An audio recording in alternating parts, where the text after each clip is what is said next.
Welcome to my channel बच्चों। ये जो हमारा चैनल है बच्चों, इस पे ना आज हम लोग वन शॉट स्टार्ट, इससे पहले भी मैंने करे हुए हैं, पर आज हम लोग वन शॉट स्टार्ट कर रहे हैं मैथ का, है ना। तो मैथ का चैप्टर 1 है रियल नंबर, ये आज हम पढ़ेंगे। और बच्चों इसमें बेसिकली है क्या, वो टॉपिक्स मैं आपको बता दे रहा हूँ। जो टॉपिक्स हम लोग कंप्लीट करेंगे, टॉपिक्स नंबर 1, इसको इंट्रो भी बोल सकते हो, इंट्रो ऑफ रियल नंबर्स। बच्चों नंबर्स को मैं एनओएस में करके लिख देता हूँ, आप समझ लेंगे। नंबर 2,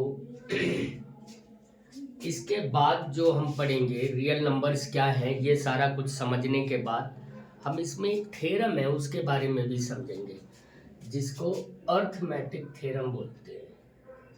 अर्थमेटिक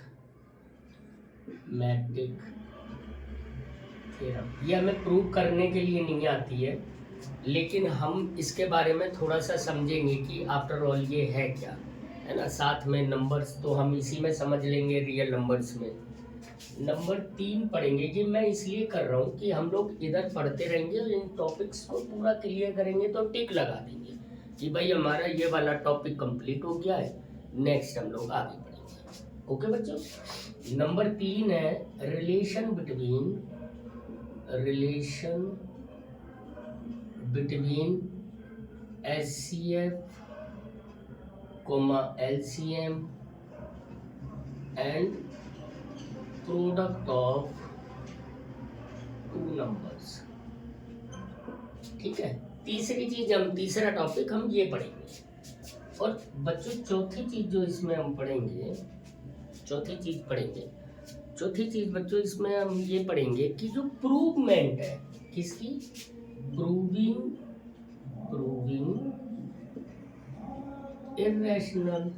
इर्रेशनलिटी, है ना, इसको भी पढ़ेंगे। और नंबर 5 में ये पूरा एक ही वीडियो में हम लोग कंप्लीट करेंगे और आप मेरे साथ देखना, बड़ी इजी तरीके से मैं आपको समझाऊंगा और आपका सारा कंप्लीट हो जाएगा। आप वीडियो एंड तक देखो और समझो कि उस पूरा देखने के बाद आपको लगेगा ही नहीं कि आपने कुछ पढ़ा है, आपको सब कुछ समझ में आ जाएगा। ओके, नंबर 5, सम इम्पोर्टेंट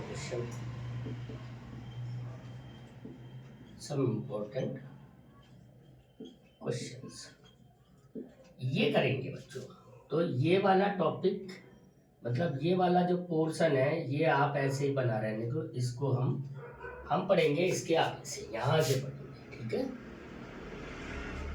तो जैसे कि बात हो रही है बच्चों रियल नंबर्स की, है ना, रियल नंबर्स। बच्चों एक बात समझो, रियल नंबर कुछ भी नहीं है। हिंदी में इसको रियल नंबर को बच्चों वास्तविक संख्याएं बोला जाता है। क्या बोला जाता है? वास्तविक संख्याएं। तो मैं थोड़ा सा हिंदी में समझा देता हूँ, जो मेरे बच्चे जो हिंदी मीडियम लिए होंगे उनके लिए आसानी हो जाएगी समझ में। लेकिन ऐसा कुछ नहीं है कि मैथ में उनको बहुत ज़्यादा दिक्कत होती है। कुछ एक वर्ड्स होते हैं जो उनको समझ आ जाए तो वो चाहे मीडियम कोई सा भी हो वो समझ लेते हैं, है ना। इनको क्या बोलते हैं? Real numbers. और ये ना 2 तरह के होते हैं, वास्तविक संख्याएं 2 तरह की होती हैं। एक को हम अपरमेय बोलते हैं, एक को परमेय बोलते हैं, यानी इंग्लिश में उसे बोलेंगे रेशनल एंड इर्रेशनल। ये 2 तरह के होते हैं, एक रैशनल नंबर्स और दूसरे होते हैं इर्रेशनल नंबर। रैशनल नंबर मैं आपको बेसिक कॉन्सेप्ट्स यहाँ पे बता दे रहा हूँ, बाकी तो इसकी जो बाकी वीडियोस पड़ी हुई हैं आप उनमें देख सकते हो। प्रॉपर इसका हम लोगों ने वीडियो बनाया हुआ है, तो आप वहाँ से देख सकते हो अगर आपको प्रॉपर पढ़ना है। ओरली या रफली जिसको हम बोलते हैं थ्योरेटिकली, आप ये समझ लो कि रेशनल नंबर वो नंबर होता है जिसको PYQ की फॉर्म में लिख सकते हैं। और हेयर क्या होगा, यहाँ पर Q is not equal to 0 का। क्योंकि बच्चों अगर कोई नंबर जैसे 2/0 लिख दिया तो इसका ये जो आंसर होगा ये इनफाइनाइट हो जाएगा या अनडिफाइंड हो जाएगा, इसलिए कभी जीरो नहीं लगाएंगे, क्योंकि जीरो हो गया तो अनडिफाइंड हो गया, अनडिफाइंड हो गया तो मतलब हम उसको डिफाइन ही नहीं कर सकते, या अनलिमिटेड हो जाएगा, जो भी आप समझना चाहो। ठीक है बच्चा, तो क्यों जीरो नहीं होता यहाँ पे। दूसरी बात, कोई से भी नंबर, अब इसमें आप नेचुरल नंबर भी आ जाएंगे, नेचुरल नंबर्स आ जाएंगे, इसके बाद होल नंबर्स भी आ जाएंगे, है ना, इसके बाद इंटीजर्स भी आ जाएंगे, है ना, इसके बाद फ्रैक्शंस भी आ जाएंगी, इसके बाद डेसिमल्स भी आ जाएंगे, इसके बाद ऑड भी आ जाएंगे, ऑड नंबर्स, इसके बाद इवन नंबर भी आ जाएंगे, इसके बाद कंपोजिट नंबर भी आ जाएंगे। तो बच्चों क्या समझा आपने कि जो आपने प्रीवियस ईयर में जो ये नंबर्स पढ़े थे, इन्हीं सारे नंबरों को तो हम नंबर सिस्टम करके पढ़ते थे पहले। आपने 9th में जो पढ़ा है, बेसिकली 9th में थोड़ा थोड़ा ये भी पढ़ा है, लेकिन 9th में पढ़ा तो आपने नंबर सिस्टम यही है। तो ये सारे कुछ वो हो जाएंगे। अब दूसरे जो इरेशनल है, ये कौन कौन से हैं, इनको समझो। इरेशनल आपको ये समझना है कि अगर रूट के अंदर कौन सा प्राइम नंबर, प्राइम नंबर एक, तो ये रैशनल होगा, याद रखना। तो बच्चों यहाँ सबसे पहले समझने वाली बात क्या है, सबसे पहले समझने वाली बात ये है कि ये प्राइम नंबर क्या होता है सर जी, ये भी समझ लेते हैं। प्राइम नंबर वो नंबर होता है बच्चों जिसके केवल दो ही फैक्टर होते हैं, लाइक दैट 2, इसके सिर्फ दो फैक्टर है, एक 1 और एक 2, यानी ये सिर्फ इन दो से ही डिविजिबल है। 3 को देख लो, 1 और 3, 5 को देख लो, है ना, 5 कितना हुआ, 1 और 5, लेकिन 6 नहीं है। 6 में देखो 3 हो जाएंगे, 1 2 3, बल्कि 4 हो जाएंगे, एंड 6, ये 4 नंबरों से डिविजिबल है। तो इसको हम क्या बोलते हैं, इसको हम बोलते हैं कंपोजिट नंबर। ओके, तो मैंने क्या लिखा, मैंने ये लिखा बच्चों कि ऐसे नंबर जो प्राइम नंबर हैं और वो रूट के अंदर आ रहे हैं, तो वो क्या हो जाएंगे, वो आपके, ये सब अभी हम जितना ये सब समझ रहे हैं, ये सिर्फ चैप्टर कंप्लीट करने के बिहाफ पे समझ रहे हैं।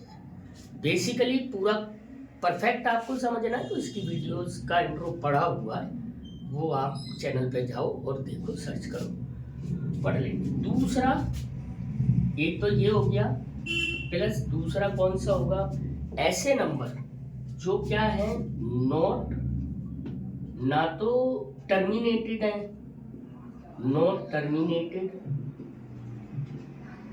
Slash not repeated. आपने 9th में पढ़ा था कि जो रिपीटेड नंबर होते हैं वो रैशनल नंबर होते हैं। कैसे होते हैं वो पढ़ा था ना, 0.3 के bar is equal to 0.3333 dot dot dot dot, है ना। तो ये क्या बाद में ये कितना निकलता था, ये 3/9 बराबर 1/3 करके निकल आता था। ओके, तो ये नंबर बनता था। तो 1/3 अगर हो गया तो ये p/q की फॉर्म में आ गया, तो ये फिर रैशनल नंबर हो गया।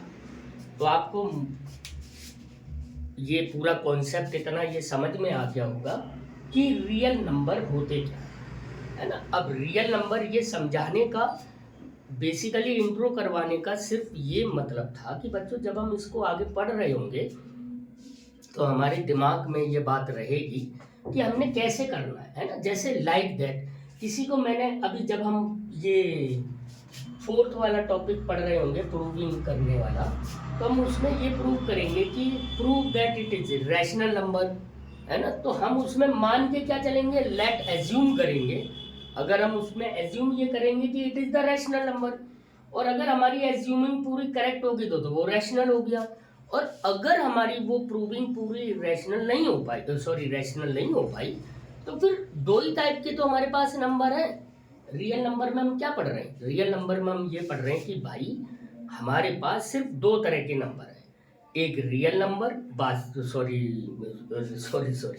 रियल नंबर हमारे पास दो तरह के हैं, एक रैशनल और एक इरेशनल।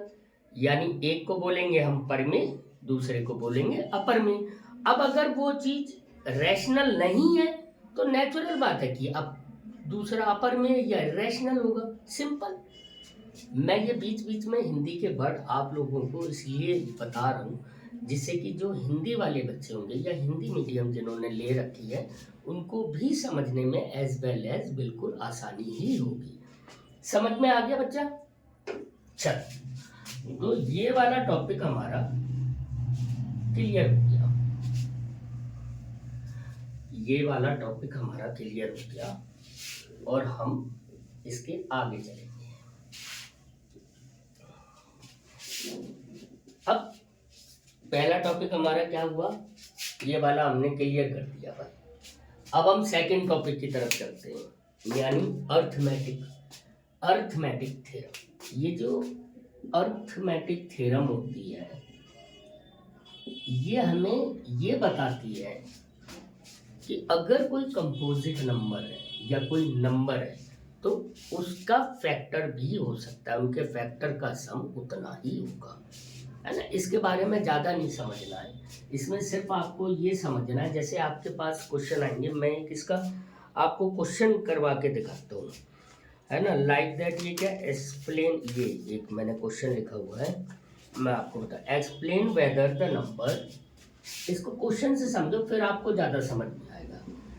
एक्सप्लेन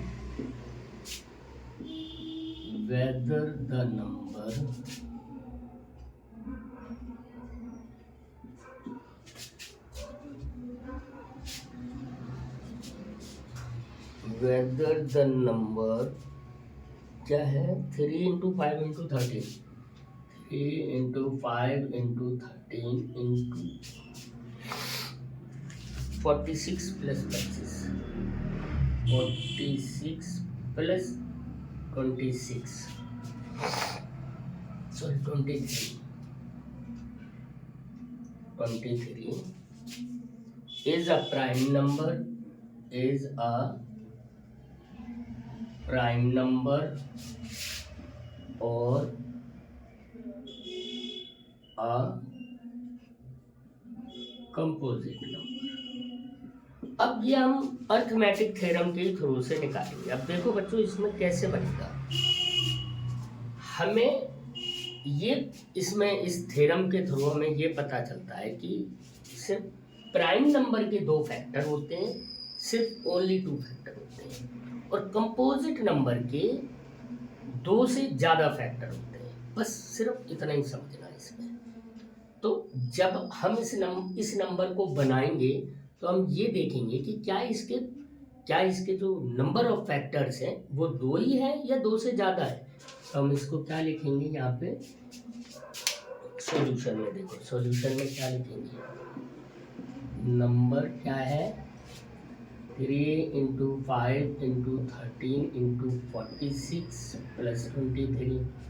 अब हम इसको लिखेंगे 23 into 2 into 3 into 5 into 13 plus 23। अब 23 आप इसमें कॉमन ले लोगे, है ना, तो ये 23 जब आप कॉमन ले लोगे तो ये बचेगा 399 है ना, यस 390 प्लस 1, तो ये कितना हो गया 23 into 400। अब देखो ये 400 आ गया, इसके फैक्टर कई सारे होंगे, तो इट इज क्या लिखोगे, ये 23 क्या है, हम हमेशा करते प्राइम फैक्टराइजेशन है, कौन सी करते हैं, प्राइम फैक्टराइजेशन। तो जब हम ये प्राइम फैक्टराइजेशन करते हैं तो हम नंबर प्राइम ही लिखते हैं, जैसे 23 सबसे पहले तो, लेकिन हम पूरे नंबर को तो लेके चलेंगे ना। अब ये 4 के कई सारे फैक्टर हो जाएंगे, तो यहाँ पे क्या लिखेंगे, so it has many factors that it is a composite number। ये कौन सा नंबर हो गया, कंपोजिट नंबर हो गया। ये आपको समझ में आया? थोड़ा सा आप अपनी बुक में देखोगे, इसमें देखोगे तो आपको समझ में आ जाएगा कि जो फैक्टराइजेशन करवाई गई है वो सिर्फ इसी थ्योरम के थ्रू से करवाई गई है, इसमें बहुत बड़ा कुछ भी इशू नहीं है। अब नेक्स्ट चीज पढ़ते हैं। ये वाला टॉपिक भी हमारा कंप्लीट हो गया। नेक्स्ट टॉपिक है बच्चों, ये वाला भी हमारा टॉपिक कंप्लीट हो गया। तो नेक्स्ट टॉपिक है रिलेशन बिटवीन, अब देखते हैं किसके between, HCF and LCM and numbers. तो ये एक रिलेशन बनता है बच्चों, वो क्या है, इसको आप फॉर्मूला भी बोल सकते हो। ये फॉर्मूला आपको दिया गया है। ये फॉर्मूला ये है, LCM multiply by HCF is equal to product of two numbers. ये हमारे पास एक फॉर्मूला है, ये रिलेशन है कि अगर किन्हीं दो नंबर, जैसे मानना हमने कोई से भी दो नंबर ले लिए, अगर हम उनका एलसीएम निकाल लें, उनका एचसीएफ निकाल लें और उन दोनों को मल्टीप्लाई कर दें, तो वो जो दोनों नंबर होंगे उनके मल्टीप्लाई के बराबर ही होंगे। बस ये है इसका देखो कैसे क्वेश्चन भी अपन कर लेते हैं, बहुत इजी। पहले तो कोई एक इजी सा क्वेश्चन ही कर लेते हैं, है ना। जैसे कि एचसीएफ ऑफ 26 हमने पढ़ा था ना, HCF if HCF of 26,169 is equal to 13, है ना। then LCM, then find the LCM, है ना बच्चों। तो इसमें हमें क्या निकालना है, वो निकालना। अब देखो बच्चों एक चीज समझो, हमें सबसे पहले जब हम सॉल्यूशन करते हैं ना बच्चा, आपको समझना ये कि आप सॉल्यूशन कैसे करते हो। क्वेश्चन बहुत इजी होता है, कुछ नहीं होता अगर आप कायदे से करो उसको। आप उसमें से चीजें जो आपको गिवन है, आप सबसे पहले वो लिखो, आपको आधा समझ में आ जाता है क्वेश्चन ये करना कैसे है। बस सेम देखो, यहाँ हमें एचसीएफ कितना दिया है, एचसीएफ बराबर दिया है 30, कोमा नंबर्स कौन कौन से दिए, नंबर्स दिए 26 एंड 169, और आपको क्या एलसीएम पूछा गया है। अब क्या आप देखो, ये आपको 1 2 3 4 चीजें हैं और यही इसी फॉर्मूले में पुट हो रही हैं। तो क्या हम इसको ऐसे नहीं कर सकते, सिंपल हमारे पास पूरा फॉर्मूला है। बिकॉज ऑफ क्या लिखेंगे हम, LCM into HCF is equal to क्या होता है बच्चों, प्रोडक्ट ऑफ नंबर्स। आपको कुछ करना ही नहीं है, आपको निकालना बिगाड़ना कुछ नहीं है। एक नंबर का क्वेश्चन है, बहुत इजी होते हैं इस टाइप के। हालांकि मैंने बिल्कुल इजी सा आपको करवाया है, वो ऐसा भी जरूरी नहीं है कि ये इजी आते नहीं है। मैथ में जो क्वेश्चंस आते हैं आपके बोर्ड में, ये बेसिकली तो ये जो मैं पूरी तैयारी करवा रहा हूँ, ये आपको बोर्ड के ही ब्याह पे तो करवा रहा हूँ कि बोर्ड में आपके कैसे कैसे आएंगे। अभी हम इसका जो ये सब इम्पोर्टेंट क्वेश्चन वाला पार्ट उठाएंगे, उसमें करेंगे कुछ इम्पोर्टेंट क्वेश्चन, ठीक है। तो क्या हमने करा, अब यहाँ पे हमने पुट कर दिया। देखो एलसीएम हमारे पास है नहीं क्योंकि वही पूछा गया है, एचसीएफ हमें 13 दिया है, बराबर प्रोडक्ट ऑफ नंबर्स क्या हो जाएंगे, एक 13 है एक 169 है। अब सिंपल सी बात है कि अगर आपसे एलसीएम पूछा गया तो आप एलसीएम रखोगे, इस 13 को इधर ले आओगे। यहाँ पे 13 नहीं है बच्चों, यहाँ पे 26 है ना। तो हम क्या लिखेंगे, 26 इंटू 169, पहले इक्वल टू के बाद जो भी नंबर्स होते हैं वो लिख लेते हैं, नीचे 13 आ गया, 13 से ये 2 बार कट गया, तो एलसीएम इज इक्वल टू कितना हो गया, 2 9 जा 18 का 8, 1 कैरी करा, 2 6 जा 12 और 1 3 का 3, 13 हो गया, 1 कैरी करा, 2 1 जा 3 3 8। तो एलसीएम इसका कितना आया बच्चों, 3 3। समझ में आ गया ना कि रिलेशन काम कैसे करता है। आपको एचसीएफ पूछा जा सकता था, आपसे एलसीएम पूछा जा सकता था, आपसे नंबर्स में से कोई एक नंबर पूछा जा सकता था। मान लो आपको एलसीएम दे दिया जाए, एचसीएफ दे दिया जाए और एक नंबर दे दिया जाए, तो आप दूसरा नंबर निकाल लोगे। सिंपल है ना, समझ में आ गया। 4 चीजों में से कोई सी भी 3 चीजें दी हैं आपको, आप फॉर्मूले में पुट करोगे और आपका आंसर आ जाएगा, फटक से आप आंसर निकाल दो। तो इसमें कुछ ऐसा समझने और मतलब बहुत ज्यादा लोड वाली चीज नहीं है। आपको समझ में आ रहा है? एलसीएम को बच्चों और एचसीएफ को, एलसीएम को लघुत्तम समापवर्तक कहते हैं, एचसीएफ को महत्तम समापवर्तक कहते हैं, प्रोडक्ट को क्या बोलते हैं? मल्टीप्लाई बोलते हैं, या गुणन बोलते हैं, गुणनखंड बोलते हैं, या गुणज नहीं, गुणनखंड। ठीक है, तो समझ में आ गया ना? तो इसमें भी बहुत ज़्यादा इशू वाला कोई मैटर नहीं है, आप बहुत आराम से इसको कर सकते हो। आई थिंक कि जो मैं पढ़ा रहा हूँगा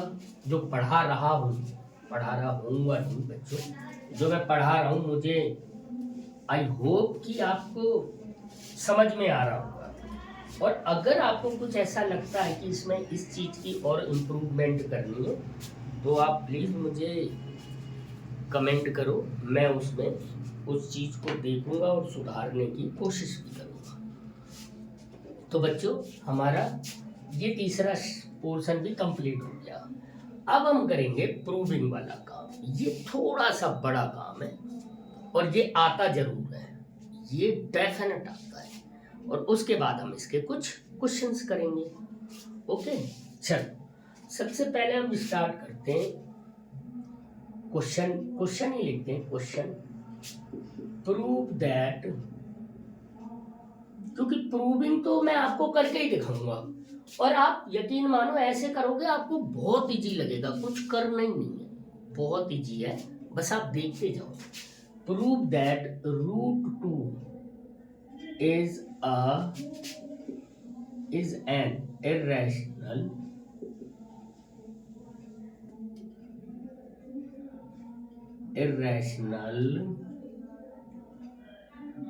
नंबर। आपको ये प्रूव करना है बच्चों कि ये इरेशनल नंबर है ना। चलो, मैंने बताया था, देखो एक तो नंबर देख के हम ऑलरेडी समझ ही जाते हैं कि ये इरेशनल है। मैंने आपको बताया था कि हमने क्या देखना है इरेशनल के बारे में समझना, तो हमें पता है कि अंडर रूट के अंदर अगर कोई प्राइम नंबर है तो वो इरेशनल है। देखो, प्राइम नंबर हमारे कहाँ से स्टार्ट होते हैं बच्चों? 2 से। तो सबसे स्मॉलेस्ट प्राइम नंबर इज 2, ये याद रखना, ठीक है। तो ये प्राइम नंबर है तो ये रैशनल होगा क्योंकि अंडर रूट में है। अब हम यहाँ पे इसका सॉल्यूशन करते हैं।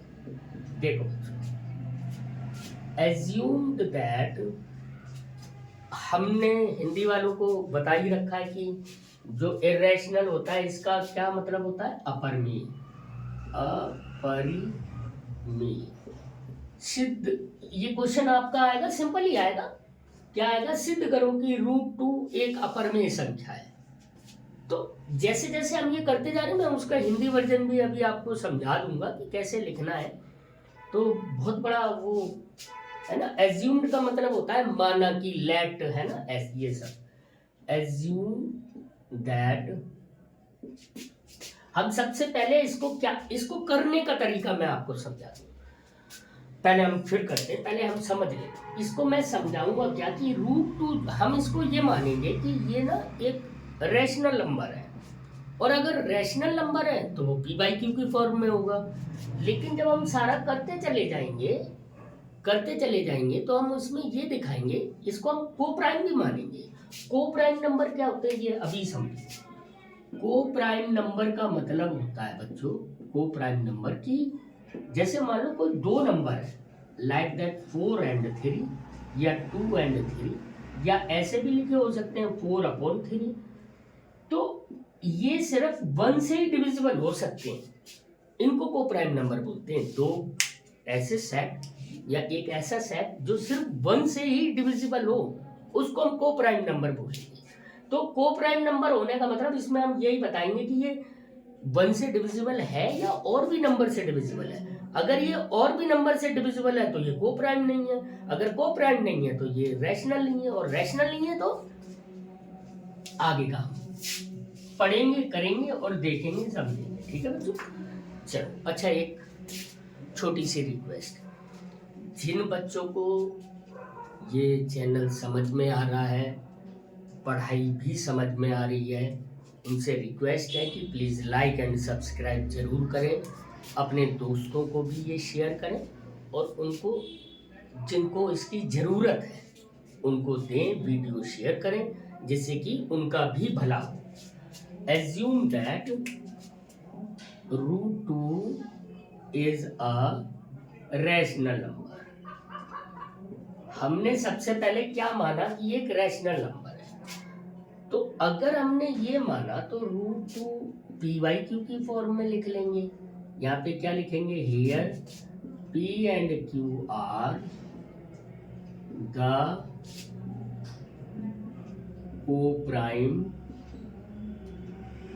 co-prime numbers and q is not equal to 0। ये हमने मान लिया। अब यहाँ पे हम लिखेंगे स्क्वायरिंग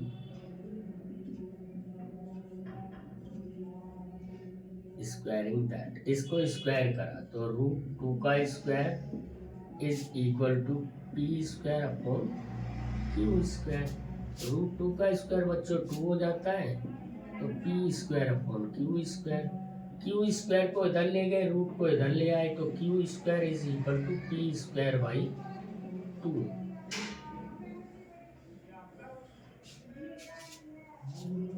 यहाँ पे अब एक बात लिखेंगे बच्चों,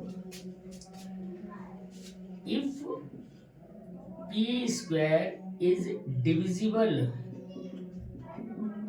divisible by 2, then है ना, then p is also divisible by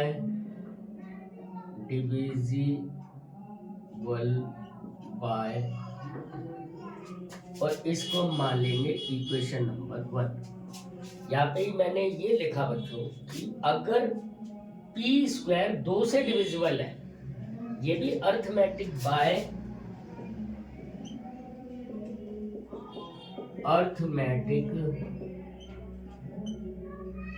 theorem, ये भी कि ये अर्थमेटिक थ्योरम ये कहती है कि अगर किसी नंबर का स्क्वायर किसी नंबर से डिविजिबल है तो उसका सिंपल नंबर या खाली p भी उस नंबर से डिविजिबल होगा। जैसे 25 अगर 5 से डिविजिबल है तो 5 भी 5 से डिविजिबल होगा, ये यहाँ पे कहने का मतलब है। अब यहाँ पे हम नेक्स्ट सेम अब ऐसे ही एक कॉपी पेस्ट करना। अब यहाँ पे मानेंगे लेट, अब हम यहाँ पे ना p को 2m मान लेंगे, let p is equal to 2m, है ना। जब हमने ये लिखा तो √2 is equal to 2m upon q। अब यहाँ पे फिर लिखेंगे स्क्वायरिंग, नीचे लिखो स्क्वायरिंग बोथ साइड, है ना, दोनों तरफ हमने स्क्वायरिंग करी तो क्या हुआ, √2 का square is equal to 2m upon, मैं डायरेक्टली लिख देता हूँ बच्चों, जगह बोर्ड पे थोड़ी कम है तो एक स्टेप मैं करे ले रहा हूँ, आप चाहो तो डायरेक्ट करना। ठीक है, तो मैंने ये लिख दिया 4m² अपॉन q²। अब ये q² को उधर ले जाएंगे तो 2 into q² is equal to 4m²। तो अब देखो जब हम m² निकालेंगे, m² is equal to 2q² upon 4, 2 से ये 4 कट गया 2 टाइम, तो बच्चों ये क्या आ गया, m² is equal to q²/2। यानी अब हमने एक चीज आपको ये दिखा दी कि जो हमने p और q माने थे, ये यहाँ पे p भी 2 से डिविजिबल है और q भी 2 से डिविजिबल है। अब समझ में आया, को-प्राइम q माना था। अब यहाँ पे लिखेंगे सेम वही लिखेंगे, इफ q² इज, इसको इक्वेशन नंबर पहले 2 मान, if q² is divisible by 2, then q is also divisible by 2। Okay, by arithmetic theorem, arithmetic theorem. अब ये क्या हुआ बच्चों, ये बात हमने यहाँ पे प्रूव कर दी कि अगर हम कोई सा भी एक नंबर लेके चले, उसको हमने जो एज्यूम करा था वो हमारी एज्यूमिंग गलत हो गई, है ना। जैसे हम किसी चीज को मान के चलते हैं, मान लो ये मेरा मार्कर है और ये मैं मान के चल रहा हूँ कि मैंने ये बोला कि माना कि ये पीले कलर का है, येलो कलर का है। अब मैंने जो मानने के साथ इसके साथ जो भी एक्सपेरिमेंट करा उसमें ये निकला ही नहीं कि ये पीले कलर का है, और कलर हमारे पास दो ही हैं, एक पीला और एक काला। तो नेचुरल बात है कि अगर ये पीला नहीं है तो फिर काला ही होगा, नेचुरल, ठीक है। वही यहाँ पे हम लिखेंगे। अब उसको लिखने के लिए बच्चों मुझे थोड़ा सा इरेज करना पड़ेगा, है ना, या नहीं, कोई बात नहीं, मैं यहाँ इसके नीचे इसका वो नहीं, ज़्यादा नीचे हो जाएगा। मैं ये आप लोगों ने उतार लिया होगा, इसको पॉज करके आपको अगर उतारना है तो आप उतार लें और फिर लिखें, है ना। अब मैं यहाँ पे लिखे देता हूँ, यहाँ पे लिख देता हूँ, है ना। अब हम लिखेंगे क्या, एक स्टेटमेंट और लिखनी है और उसके बाद हम प्रूव कर देंगे कि ये क्या हो गया, ठीक है। अब स्टेटमेंट क्या आएगी बच्चों, स्टेटमेंट आएगी from equation 1 and 2 it is contradiction to our assumption। मतलब अगर हम इक्वेशन 1 और 2 को देखें तो ये कॉन्ट्राडिक्शन होगा। कॉन्ट्राडिक्शन का मतलब क्या है कि मतभेद हो गया, उसको क्या और बोलते हैं, हिंदी में बोलेंगे मतभेद हो गया, उर्दू में बोलेंगे गफलत हो गई, समझे। तो ये जो हम सोच के चले थे वो वैसा नहीं हुआ, या हिंदी में ऐसे भी समझ सकते। सो दैट, बस सीधा सीधा लिख दो, बहुत ज्यादा लिखने की जरूरत नहीं है। आपने इतना लिख दिया तो एग्जामिनर को अपने आप समझ में आ जाएगा कि बच्चा जानता है, बच्चे ने कर रखा है काम। So that √2 is an irrational number, और नीचे लिख देना ट्रू। ओके, समझ में आ गया बच्चा। तो ये देखो हमारा चौथा टॉपिक भी कंप्लीट हो गया। हम क्या मान के चले थे, क्या था और क्या बना या क्या निकला, इतनी बात आई थिंक कि आप सबको समझ में आ गया। जो आप इसको थोड़ा सा, जिसको नोट डाउन करना है वो नोट डाउन कर लो। मैं 1 सेकंड पानी पीता हूँ।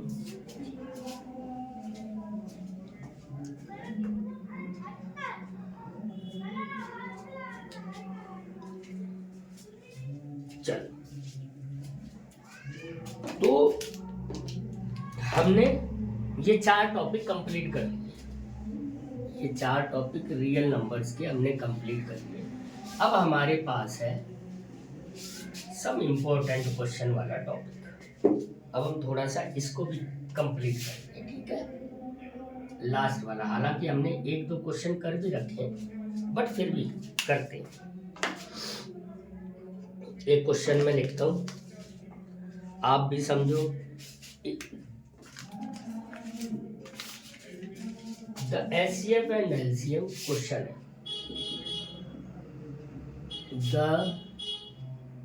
HCF and LCM of 2 numbers are 33 and 264 respectively, ठीक है। When the one number is divided by 2, the quotient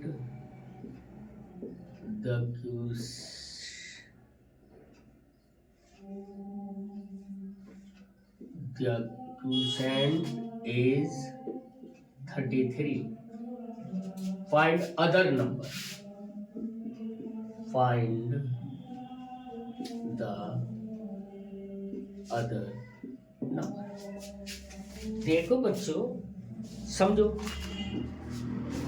अब ये वाले इस वाले में से रिलेशन वाला है ना, जो हमने रिलेशन पढ़ा था।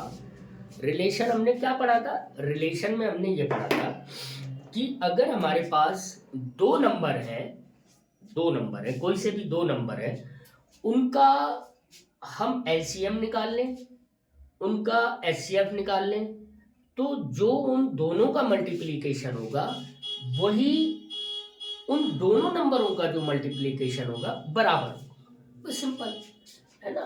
तो यहाँ पे सबसे पहले तो अच्छा, लेकिन साथ में इन्होंने दूसरा नंबर एक नंबर पूछा और एक नंबर के बारे में। यहाँ पे देखो, पहले क्वेश्चन पढ़ते हैं।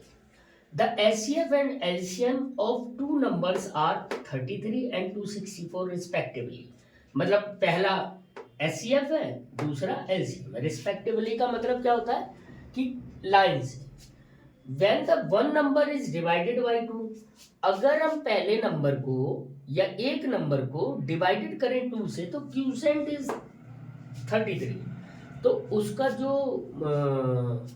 भागफल आता है वो कितना? 33 है। फाइंड द अदर नंबर, तो दूसरा नंबर बताओ। देखो, जैसे मैंने बताया था, सबसे पहले करते क्या है, सॉल्यूशन में यहाँ पे सॉल्यूशन लिखेंगे, आंसर नहीं लिखेंगे, क्या लिखेंगे? सॉल्यूशन। सॉल्यूशन में हमें सबसे पहले एलसीएम निकाला हमने। LCM is equal to 264 comma HCF is equal to 33 comma.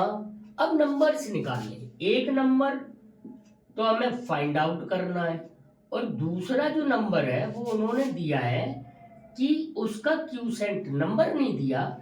मान लो x को डिवाइडेड बाई मैंने 2 करा, तो वो क्यूसेंट कितना आया? 33। बस इतना सा एक पॉइंट था जो उन्होंने इस स्टेटमेंट में दे दिया।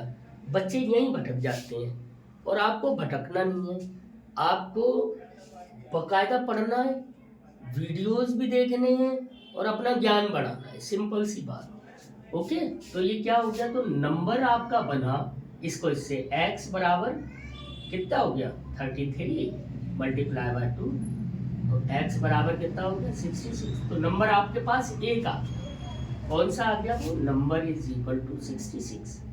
बस कहानी खत्म। इतना अगर आपने कर लिया तो आपने सवाल निकाल ही दिया। अब आप क्या करोगे? बिकॉज ऑफ आपको मालूम है LCM multiply by HCF is equal to product of two numbers. बस एलसीएम कितना है? 264, एचसीएफ कितना है? 33। प्रोडक्ट ऑफ नंबर में क्या हो जाएगा? एक 66 हो जाएगा, एक को आप नंबर लिख दो। तो such that number is equal to 264 multiply by 33 upon 66। इससे ये कट गया 2 टाइम, 2 से ये कट गया 132। So number is 132। Is it correct? अब आप देखो, ये सॉल्यूशन हो गया। क्या लिखोगे यहाँ पे? So the other number is क्या होगा? 132। अच्छा बच्चों, एक बात बतानी थी आपको कि जब आप वहाँ पे बोर्ड में, बेसिकली हम लोग बोर्ड की तैयारी कर रहे हैं, आप जब बोर्ड में ये सारा लिख के आओगे ना, तो लास्ट में जो सॉल्यूशन निकाल लेते हो, आंसर, आप यहाँ पे ही आंसर करके मत छोड़ देना। ओके, आप ये पूरी स्टेटमेंट के साथ लिख के आना। नंबर अच्छे मिलते हैं, एग्जामिनर खुश होता है, और सरकार खुश। एग्जामिनर का मतलब क्या हो गया? सरकार खुश तो आप खुश। इसलिए याद रखना, so that the other number is. एक लाइन लिखनी होती है बच्चा। अपने अच्छे के लिए हमें सब कुछ करना होता है, और एग्जैक्टली हमें जैसा पढ़ाया जाता है, जैसा आपको समझाया जाता है, आपको वैसा करने में क्या परेशानी? आप करो, आपको तो उसके एवज में नंबर मिल ही रहे हैं ना बच्चा। चलो, वेरी गुड। ये सब समझ लिया। अब अगला ही क्वेश्चन और करते हैं।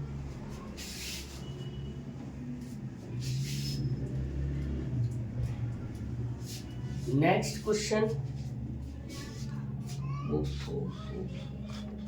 एक और इसी से रिलेटेड क्वेश्चन होगा। हालांकि ये हम लोग बहुत बार कर चुके हैं, पर फिर भी कर लेते हैं।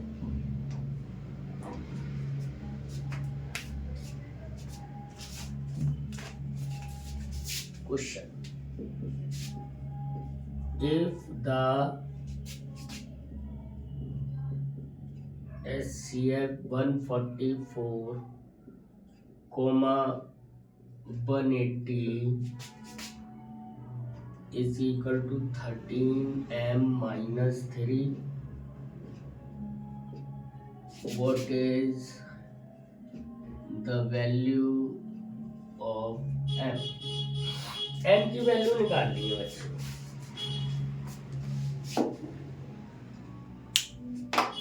समझो, इसको भी समझते हैं। यहाँ पे ये बोला गया है कि अगर हम एक किसी का HCF निकाल लें, किसी का क्यों, इन दोनों नंबरों का 144 एंड 180, 144 ही है ना, यस यस यस यस। अगर हम इनका HCF निकाल रहे हैं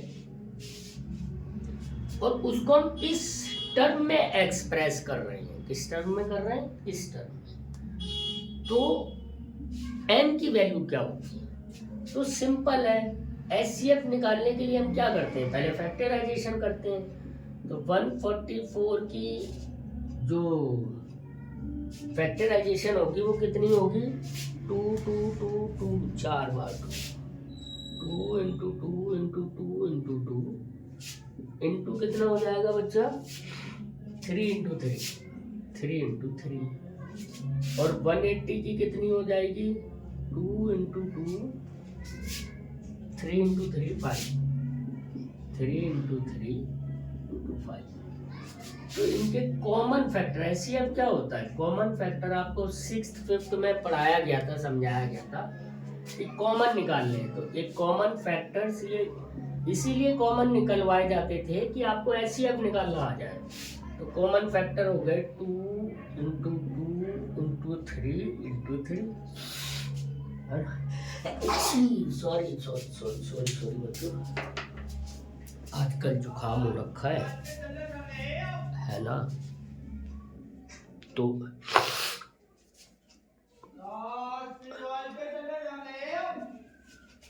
सब्जी बेचने वाला आ गया भाई। तो ये कितना हो गया, कॉमन फैक्टर्स हो गए आपके। तो HCF बराबर हो गया 36। अब ये कह रहा है कि HCF को आपने 13m माइनस 3 की फॉर्म में लिखा। ये आपका 36 है, बराबर 13m माइनस 3। इसको इधर ले आओ, 36 प्लस 3 बराबर 13m। 13 को इधर ले आओ तो 39 अपॉन 13 बराबर m, तो 3 बराबर m। तो कुछ एक क्वेश्चन इस तरह के भी आते हैं। तो बच्चे आपको आई थिंक कि समझ में आया होगा। अब इसमें ये हो जाता है कि आपके नंबर्स हो सकता है आगे पीछे चेंज हो जाए, कुछ भी हो, तो आपने करना है ऐसे, है ना। लगभग आपको समझ में आ जाएगा कि ये क्या करना है। ओके, आई थिंक या मैं सोचता हूँ कि आपको समझ में आ रहा होगा। मैं ऐसी उम्मीद कर सकता हूँ कि आप सही सा समझ रहे होंगे। साथ के साथ आपसे रिक्वेस्ट भी करते हैं कि आप इसको लाइक, सब्सक्राइब और सब कुछ करेंगे बच्चों। अगला एक क्वेश्चन देखते हैं। प्रूव दैट, अच्छा एक क्वेश्चन ये बहुत इम्पोर्टेंट है ना, दिस इज इम्पोर्टेंट। ये निशान बनाता हूँ मैं इम्पोर्टेंट का, स्टार, मेरा स्टार ये है। मतलब ये ना बहुत क्वेश्चन इस टाइप के आते हैं। 3 + 2 prove that prove that 3 plus 2 root 5 is an irrational number। बहुत इजी है ना बच्चों, कुछ है ही नहीं इसमें। अच्छा एक बात ध्यान रखना बच्चा कि इसके ना नंबर पे डिपेंड करता है कि आप इसको कितने लेवल तक सॉल्व करोगे। मतलब ये पहले तो 4 लाइनों का है, वहाँ पे आके प्रूव हो जाएगा, मतलब कि ये नहीं है। लेकिन अगर मान लो ये क्वेश्चन 5 नंबर का आता है, समझो, और क्वेश्चन इतना ही दिया है, आप देखो इसमें रूट 5 के बारे में आपको बताया नहीं गया है कि रूट 5 रैशनल है या इरेशनल है। इसीलिए मैं बोल रहा हूँ अगर ये क्वेश्चन आपको 5 या 4 नंबर का दिया है तो आप पहले इसको जो प्रूव करोगे और उसके बाद का प्रूवमेंट आपको करना है या नहीं करना है, वो 5 या तो ये आएगा देखो 2 नंबर का है ना, या आएगा 5 नंबर का। तो 2 नंबर का पहले हम करते हैं, उसके बाद का मैं आपको बताता हूँ कि अगर ऐसी कंडीशन हो कि लिखा सिर्फ इतना ही हो, फिर हम नंबर्स देख के समझेंगे कि इसको हमने कितना प्रूव करना है। ओके बच्चा, समझो, सिंपल वही काम करना है जो आपने इससे पहले करा था, है ना। यहाँ पे सॉल्यूशन लिखेंगे, assume that 3 plus 2 root 5 is a rational number। हमने पहले माना कि 3 plus 2 root 5 एक रैशनल नंबर है, तो ये p/q की फॉर्म में होगा, और यहाँ पे लिखोगे here p and q are the co-prime numbers भी लिख सकते हो, इंटीजर्स भी लिख सकते हो, ठीक है, and q is not equal to 0। इतना क्लियर, आराम से यही आप लिखते रहे हो, आप वही लिखना। यहाँ पे चाहो तो ऐसा ब्रैकेट बना दो या मत भी बनाओ, फर्क नहीं पड़ता है, पर लिखा साफ होना चाहिए, प्रॉपर लिखा होना चाहिए, वर्ड्स में वर्ड्स लगा के। बच्चों राइटिंग का बहुत फर्क पड़ता है, ये ध्यान रखना, क्योंकि आप जैसा होता है ना प्रेजेंटेशन, आप जैसा करोगे, आप जैसा प्रेजेंट करोगे सामने वाला वैसे ही समझेगा, वैसे ही देखेगा। खैर बस इसको इधर ले जाओ, क्योंकि ये प्लस में, तो 2 root 5 is equal to p/q minus 3, है ना। अब ये देखो -3 यहाँ पे 1 करके क्या लिखोगे, 2 रूट 5 इज इक्वल टू, यहाँ पे एलसीएम कितना आ गया q, और ये जब करा तो p माइनस 1 से q तो 3q, और ये 2 भी है तो ये भी ले जाएंगे इधर, मल्टीप्लाई हो रहा है ना 2 का, तो root 5 is equal to p minus 3q upon q multiply by 1/2, तो ये कितना हो गया, p minus 3q upon 2q, ये आया आपका। तो आपने ये प्रूव कर दिया कि root 5 is equal to p minus 3q upon 2q। ये कहानी आई यहाँ तक। अब समझो, अगर ये 2 नंबर का क्वेश्चन आता है तो यहाँ के बाद ही आप लिख दोगे बिकॉज ऑफ दैट की root 5 is a irrational number, so it is also, पूरा लिख दोगे 3 + 2 root 5 is a irrational number, क्योंकि आप तो यही लेके चले थे ना बच्चा, ये लेके चले और आपने निकाल लिए, यहाँ पे आके आप ये ले आए, और यहाँ पे आपने ये बताया कि ये सब कुछ किसके बराबर है, इसके बराबर है। अगर इसके बराबर और ये हमारा क्या है, ये हमारा इरेशनल नंबर है, तो अगर ये इरेशनल नंबर है तो ये सारा भी इरेशनल नंबर होगा, तो फिर हम यहाँ से उल्टे चलेंगे तो ये सारा इरेशनल होगा। बस ये है। अब आती है नंबर की बात। अगर 2 नंबर का है तो आप यहाँ पे क्लोज कर दोगे, है ना, स्टेटमेंट लिख के खत्म कर दोगे। और अगर ये 5 या 4 नंबर का है तो बच्चे यहाँ से आप प्रूव करना चालू करोगे, जैसे हमने रूट 2 का करा था, सेम, बस नंबर बदलने होते हैं। रूट का वैसे ही काम है, रूट 2 का भी वैसे ही काम है, रूट 3 का, रूट 5 का। बस वो जो हम लेते हैं ना, बाद में लेट करते थे कि लेट p = 2m, जब 3 प्रूव कर रहे होगे तो लेट p = 3m कर दो। 5 का कर रहे होगे तो 5m कर दो, बस उससे अपने आप ही सारा कुछ सेट हो जाएगा। ओके, समझ में आ गई ना बच्चों आपको सबको बात? तो क्या लिखोगे, यहाँ पे ये लिखोगे बिकॉज ऑफ वी नो, क्या हम जानते हैं कि √5 इज एन इरेशनल नंबर, यानी √5 एक अपरिमेय संख्या है। तो अगर √5 एक अपरिमेय संख्या है तो ये पूरा ही सो दैट क्या लिखोगे, 3 + 2√5 is also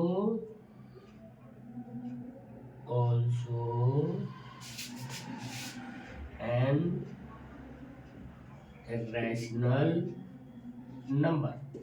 आई ना बात समझ में? तो कुछ ऐसा है नहीं कि जो आपको नहीं समझ में आ रहा है,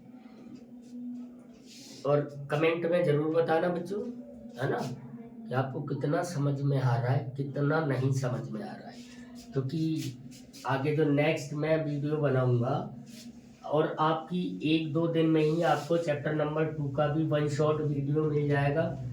लगभग चैप्टर 8 का अभी आपको ग्रुप आपके उस पर पड़ा हुआ है, चैनल पे है, तो आपको टेंशन की ज़रूरत नहीं है। बाकी और भी जो वीडियोस बनेंगे वो आपको, इसीलिए मैं कहता हूँ कि आप एक बार लाइक कर लें, सब्सक्राइब कर लें, तो उसका जो भी वो आपको पता चलता रहेगा।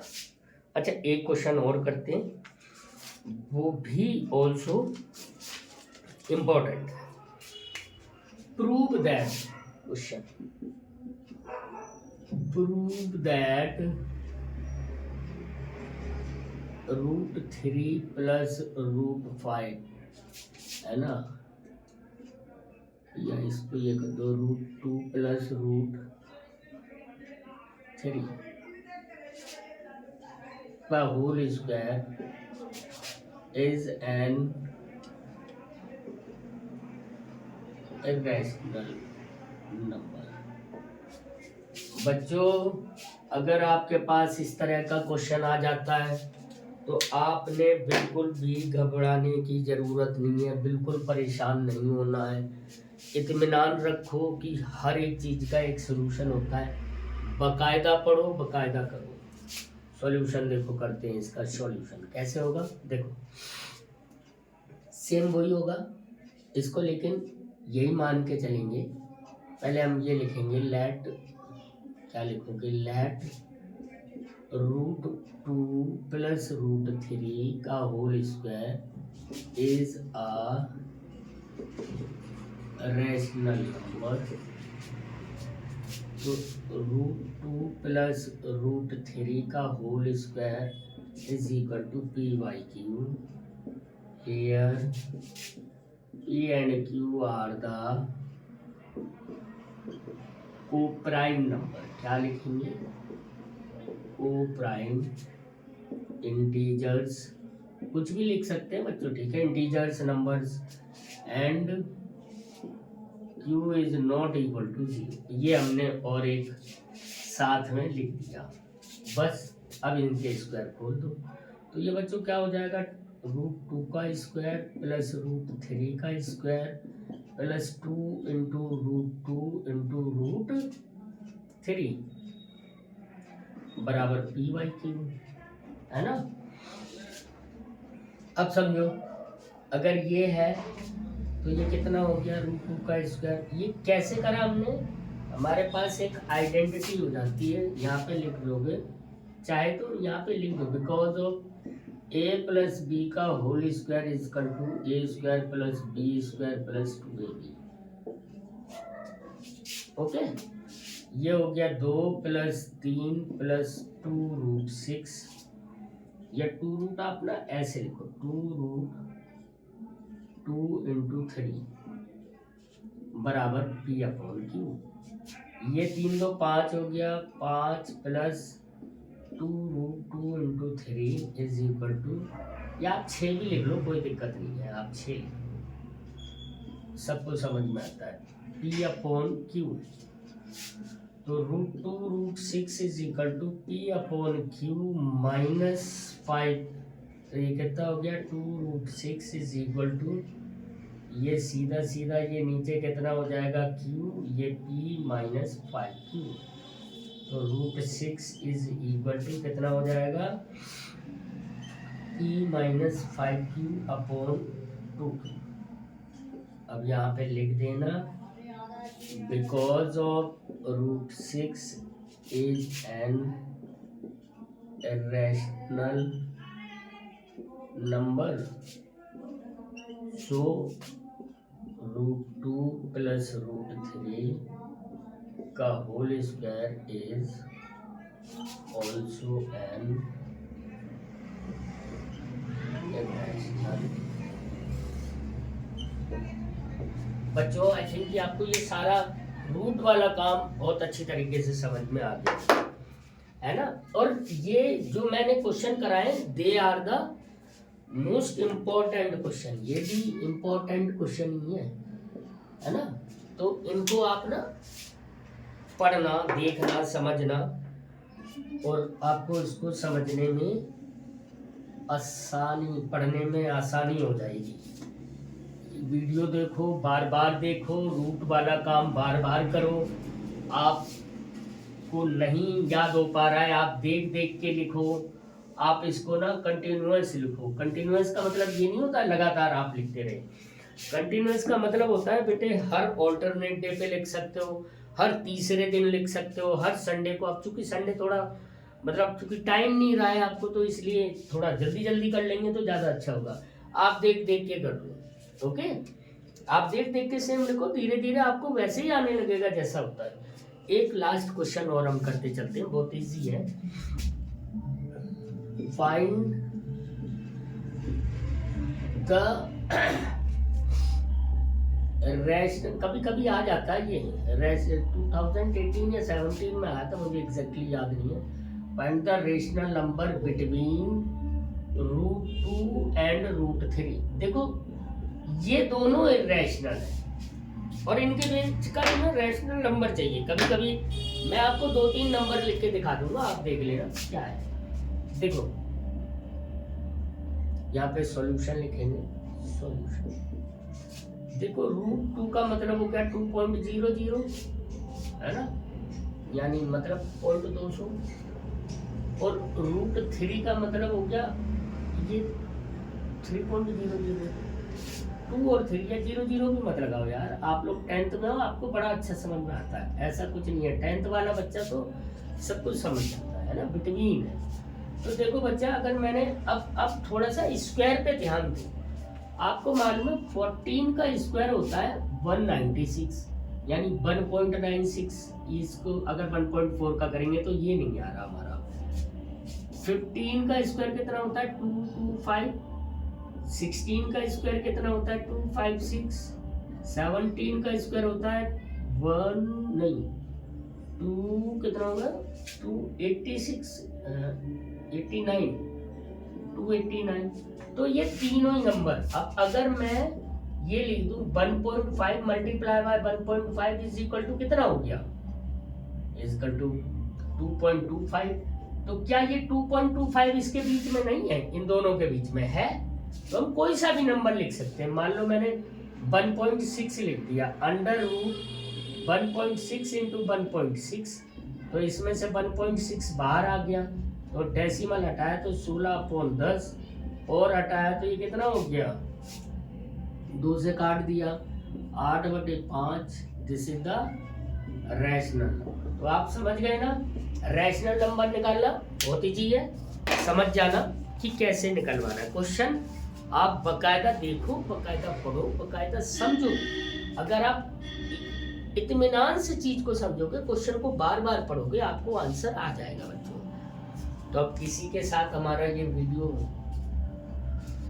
क्लोज होता है, खत्म होता है, मतलब यहाँ पे कंप्लीट हो जाता है, खत्म क्यों बोलेंगे, कंप्लीट हो जाता है। तो मैंने ये जो हमने पूरा इसमें क्या पढ़ा, ये सारे टॉपिक्स हमने कंप्लीट करे। इंट्रो ऑफ रियल नंबर्स करा, अरिथमेटिक थ्योरम के बारे में समझा, relation between the HCF LCM के बारे में समझा, कुछ प्रूविंग वाले क्वेश्चन भी करें और सब इम्पोर्टेंट क्वेश्चन जैसे ये क्वेश्चन या इससे पहले वाले जो क्वेश्चन करे थे वो भी करें। तो बच्चों बस ये है कि आप स्वस्थ रहिए, पढ़ते रहिए और ध्यान लगाइए और साथ के साथ हमें लाइक एंड सब्सक्राइब भी करते रहिए। Thank you so much.